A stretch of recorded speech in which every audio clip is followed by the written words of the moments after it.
Room নং 17। ঘড়িতে এখন 1:20 জিটি রোডের ওপর দিয়ে দুরন্ত গতিতে ছুটে চলেছে একটি কালো রঙের গাড়ি। গাড়ির মধ্যে রয়েছি আমি, আমার নাম নিখিল, আর গাড়িটা চালাচ্ছে আমার অফিস কলিগ সুবিমল। আমরা দুজনেই একটা বক্স অফিসে কাজ করি। রোজ রাত 11টার মধ্যেই আমরা বাড়ি ফিরে যাই। কিন্তু আজ যে নববর্ষ, বছরের প্রথম দিন, তাই সব অফিস কলিগরা একসাথে একটু মস্তি করছিলাম। গান বাজনা, মদ্যপান, ধূমপান, এই সব কিছু ছিল আমাদের আজকের মস্তির বিষয়বস্তু। মস্তি করতে করতে কখন যে এত রাত হয়ে গিয়েছে সেটা আমাদের মধ্যে কেউই ধারণা করে উঠতে পারে। আজকের মদ্যপানের পরিমাণটাও অনেকটা বেশি হয়ে গিয়েছে। আমি ভয় পেয়ে সুবিমলকে বলতে লাগলাম, গাড়ি আস্তে চালাও সুবিমল, এক্ষুনি তো বিপদ হয়ে যাবে। সুবিমল একটু আশ্বস্ত করে বলে উঠল, আরে বন্ধু, এত ভয় পেও না। তোমার ভাই আজ 10 বছর ধরে গাড়ি চালাচ্ছে, পুরো ড্রাইভারির হাত পাকিয়ে নিয়েছি। তুমি বরং একটু ঘুমিয়ে পড়ো, তোমার বাড়ি চলে আসলে আমি তোমায় ডেকে দেব। তখনই আমি বলে উঠলাম, ঘুমোতে চাইলেই কি আর ঘুম আসে বন্ধু? শরীরে ভয় বলেও তো একটা জিনিস থাকে নাকি? আর তুমি তো এমনিতেই জানো আমি বাবা একটু ভীতু প্রকৃতির মানুষ। সমস্ত কিছুতেই আমি একটু বেশি ভয় পেয়ে থাকি। অমনি সুবিমল একটু কটাক্ষ করে বলে উঠল, তা ভয় পাওয়া ভালো, আমার তো আবার কোনো কিছুতেই ভয় পাই না। কথাটা বলা শেষ হতে না হতেই আমি সুবিমল বলে চিৎকার করে উঠলাম। চিৎকার শুনেই সুবিমল সামনে তাকিয়েই স্টিয়ারিংটা জোর করে বাম দিকে মুড়ে দিল, আর গাড়িটা সোজা গিয়ে দুরন্ত গতিতে ধাক্কা মারল একটা সিমেন্টের দেওয়ালে। আমি ছিটকে গিয়ে পড়লাম গাড়ি থেকে কয়েক ফুট দূরে। কিছুক্ষণের জন্য আমি অচেতন অবস্থায় পড়ে থাকলাম মাটির ওপরে। চোখ খুলতেই দেখি একটা বুড়ো লণ্ঠন হাতে আমার সামনে দাঁড়িয়ে আছে। আমি অবাক হয়ে বুড়োটার দিকে তাকিয়ে থাকলাম কয়েক মুহূর্তের জন্য। তারপর বুড়োটা আমাকে বললেন, আপনি ঠিক আছেন তো বাবু? এত গতিতে কেউ গাড়ি চালায়? আরেকটু হলেই তো প্রাণটা বেরিয়ে যেত। আমি তার কথাগুলো না শোনার ভান করে বলে উঠলাম, সুবিমল কোথায়? বুড়োটা অবাক হয়ে প্রশ্ন করল, আপনার সাথে আরও কেউ ছিল বুঝি? আমি বললাম, হ্যাঁ, আমার অফিস কলিগ সুবিমল। বলে আমি উঠে দাঁড়ালাম। তারপর বুড়োটা লণ্ঠন নিয়ে চারপাশটা দেখতে লাগলো আর বলে উঠল, হ্যাঁ বাবু, পেয়েছি আপনার বন্ধুকে, কিন্তু মনে হয় ছোকরা প্রাণ হারিয়েছে। কথাটা শুনেই আমি খোঁড়াতে খোঁড়াতে দৌড়ে গিয়ে পৌঁছলাম বুড়োর কাছে। তারপর বুড়োটা বলে উঠল, বাপ কোনোদিন বাপকেও ছাড়ে না।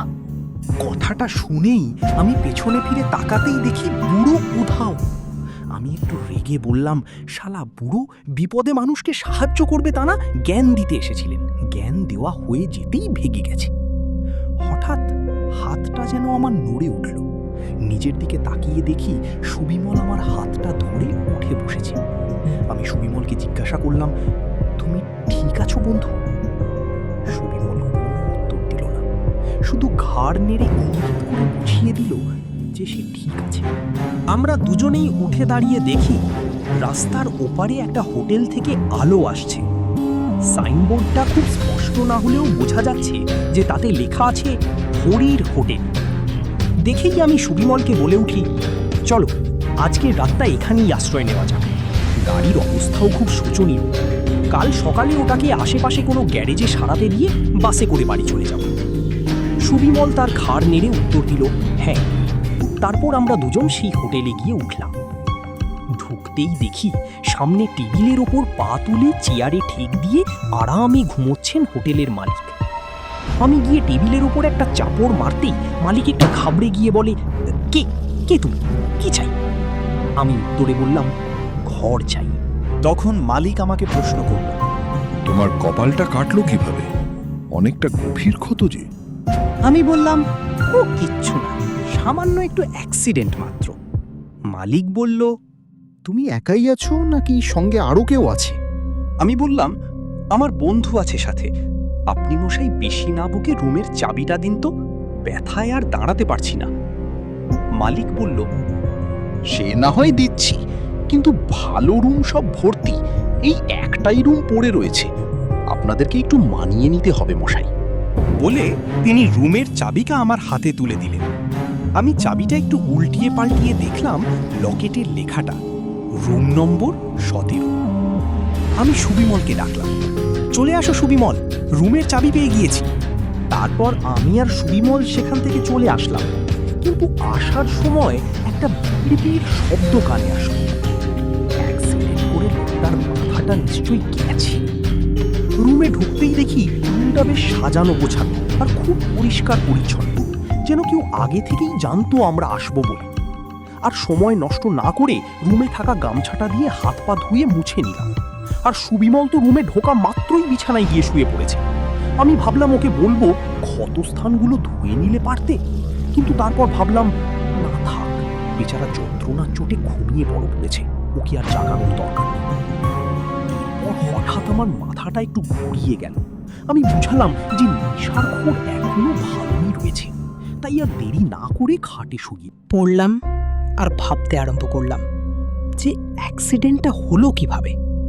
হঠাৎ আমার মনে পড়ে গেল রাস্তার মাঝে কোনো একটা মেয়ে আমাদের গাড়ির সামনে ঝাঁপিয়ে পড়েছিল।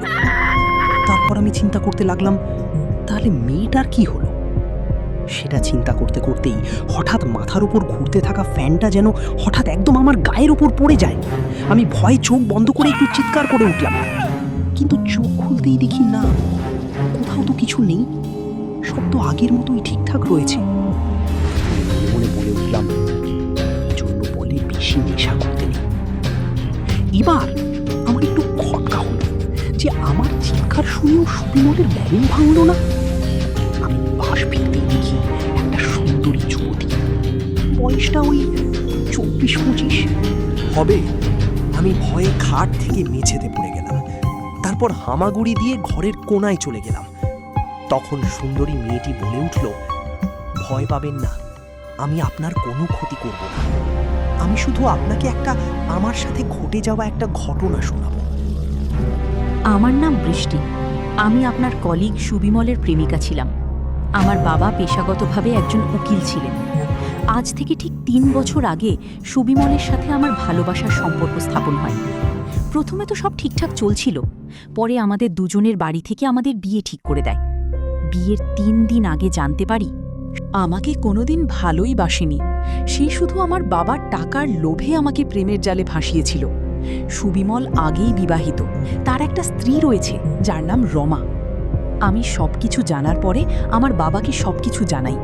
বাবা তৎক্ষণাৎ সুবিমলকে ফোন করে বলে, আমি তোকে পুলিশে দেব, আমার মেয়ের সাথে প্রতারণা। সেটা শুনেই সুবিমল কাঁদতে কাঁদতে বলে, ঠিক আছে কাকু, আপনার যা ইচ্ছে আপনি তাই করবেন, কিন্তু তার আগে আমি আপনাদের সাথে সামনাসামনি কিছু কথা বলতে চাই। বাবা প্রথমে দেখা করতে রাজি হচ্ছিল না। আমি বাবাকে বুঝিয়ে বললাম, চলো না, ছেলেটা কি বলবে শুনে আসি। তারপর সুবিমল আমাদেরকে এই হোটেলে ডেকে পাঠায়, আর 17 নম্বর রুম। আমরা রুমে ঢুকতেই আমাদের বাপ মেয়েকে সে গুলি করে মেরে ফেলে, আর আমাদের ডেড বডিটাকে রাস্তার ওপাশে। ঘটনাটা শুনে আমার চোখ দিয়ে জল চলে আসলো। আমি একটু সাহস দেখিয়ে জিজ্ঞাসা করে ফেললাম, এখন সুবিমল কোথায়? তারপর মেয়েটি আমার হাত ধরে নিয়ে যায় রাস্তার ওপারে, যেখানে আমাদের গাড়িটা অ্যাক্সিডেন্ট করেছিল। সেখানে গিয়ে দেখি সুবিমলের নিথর দেহ মাটির উপর পড়ে আছে, যেই মাটির নিচে সে ডেড বডিগুলো পুঁতেছিল। মেয়েটি তারপর বলল, অ্যাক্সিডেন্টের পর তোমার সাথে যেই বুড়োটার দেখা হয়েছিল সেটা আর কেউ না, আমার বাবা। ওই ঘটনার পর থেকে আমাদের আত্মা এই হোটেলের। আমি এবার প্রশ্ন করে উঠলাম, এবার আমার কি করণীয়? তখন মেয়েটি কাঁদতে কাঁদতে বলল, আমার মাকে সমস্ত ঘটনাটা জানিয়ে দেবে, তিনি তো এখনো আমাদের দুজনের বাড়ি ফেরার প্রহর গুনছে।